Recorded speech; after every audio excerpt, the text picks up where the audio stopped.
We are proud to be part of the Farmington Hills community.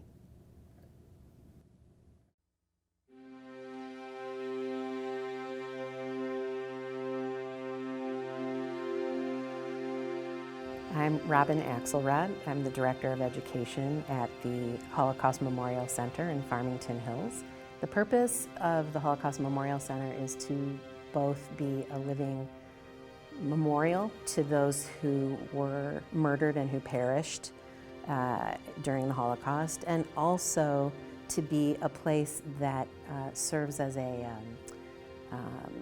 locus of education where we can teach people the dangers of unbridled hatred and what happens when people are allowed to say and do hurtful things without anybody standing up and saying, no, we won't tolerate it.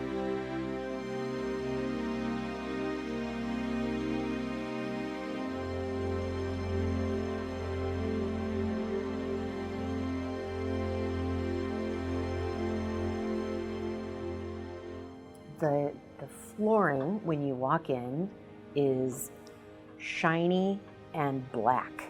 It's very, very hard. It's cement, and it is meant to be dark to show you that you are entering a place that is unlike the outside where you came, and it's also meant to be hard under your feet to show you that you're in a place that will evoke uncomfortable feelings.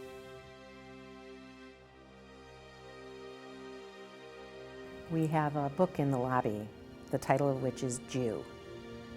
That has one word in it, Jew, 6 million times. That is who founded this memorial center. It was a group of survivors, all of whom were Jews. They were targeted to be the first part of the worldwide Jewish community to be erased from the face of the earth.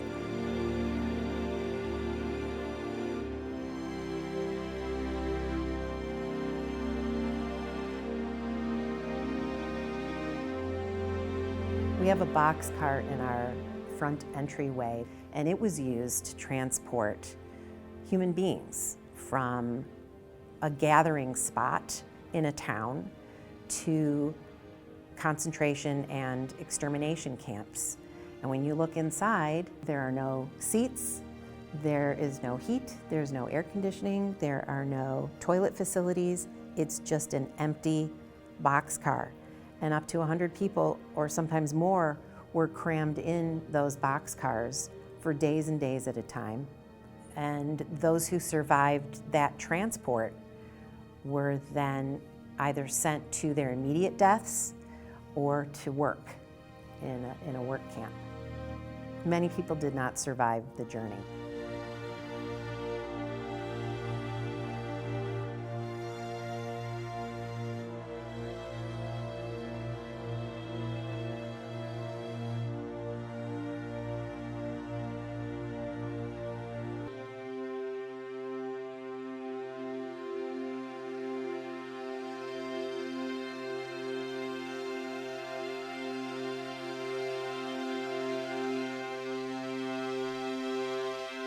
In Jewish tradition, on the anniversary of someone's death, a loved one lights a candle for 24 hours in memory of the person who died. This is where many tours begin. The eternal flame is on 24/7. The backdrop is a black marble wall. The wall is fascinating because when you look at it, you see names of places, names of concentration camps, names of countries, and numbers. The numbers signify the number of Jews who were murdered per country. The other thing that you see when you look in that black wall is a reflection. And that's important to show that every single number on that wall represented a face, just like yours and mine, and have us see ourselves as being responsible for taking a stand and making sure that nothing like that ever happens again.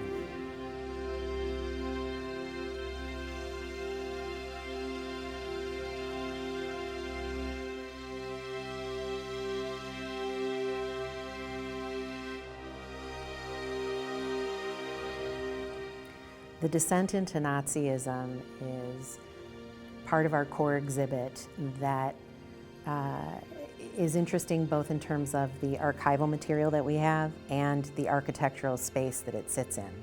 So at the beginning of the descent into Nazism, there's a ramp. You go down, and at the end of the ramp, you see this giant floor-to-ceiling portrait of Hitler.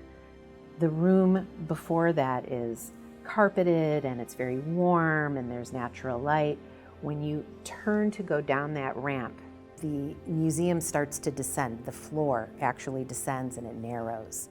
And on your left is a slit of window with the last natural light that you will see.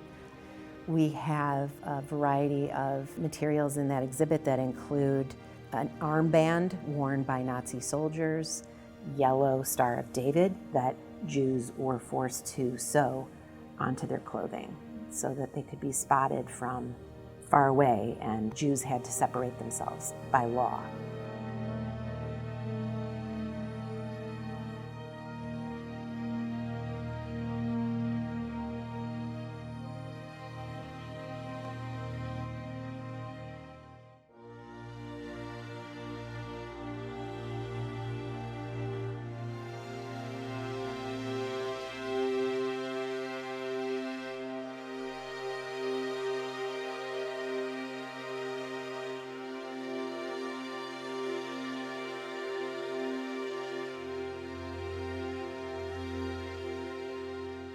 The abyss,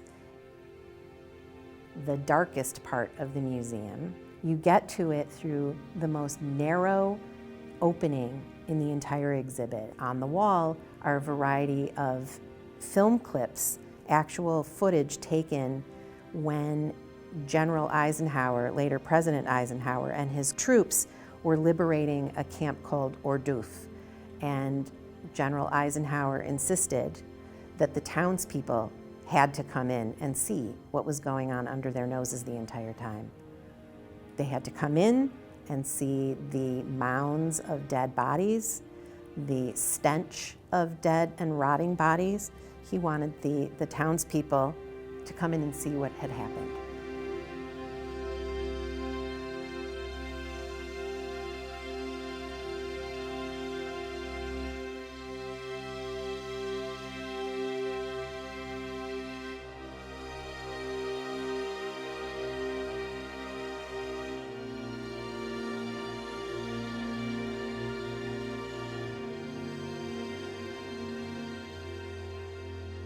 When people go through the entire exhibit, it's dark, it's difficult.